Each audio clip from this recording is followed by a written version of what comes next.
ডাকসু নির্বাচনের পরে যে ডাকসুর মাদকের আড্ডা ছিল, যে ডাকসু বেশ্যাখানা ছিল, সেটা ইসলামী ছাত্র শিবির পরিবর্তন করতে সক্ষম হয়েছে। তীব্র সমালোচনা ও নিন্দার মুখে ডাকসু মাদকের আড্ডাখানা বেশ্যাখানা ছিল বলা সেই জামাত নেতা শামীম আহসানের বিরুদ্ধে কড়া পদক্ষেপ নিল দল।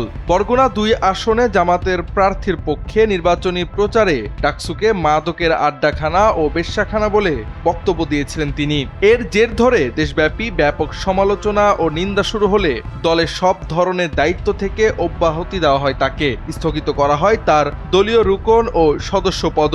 জেলা জামাতের আমির মাওলানা মহিবুল্লাহ হারুনের সই করা এক বিজ্ঞপ্তিতে সোমবার এ তথ্য জানানো হয়েছে। জানা যায়, বিতর্কিত বক্তব্য দেওয়া শামীম আহসান বরগুনা জেলা জামাতে ইসলামীর সহকারী সেক্রেটারি ছিলেন। RICL TMX, যুগের পর যুগ স্থাপনা থাকে মজবুত।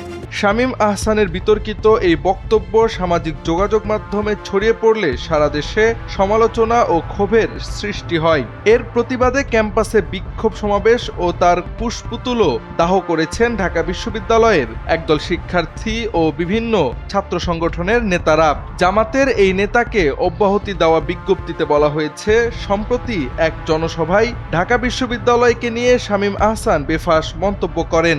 এতে ঢাকা বিশ্ববিদ্যালয়ের বর্তমান ও সাবেক শিক্ষার্থী সহ দেশের বিভিন্ন শ্রেণী পেশার মানুষ মর্মাহত ও ক্ষুব্ধ হয়েছেন। তার ওই বক্তব্যে বাংলাদেশ জামাতে ইসলামের ভাবমূর্তি ক্ষুণ্ণ হয়েছে।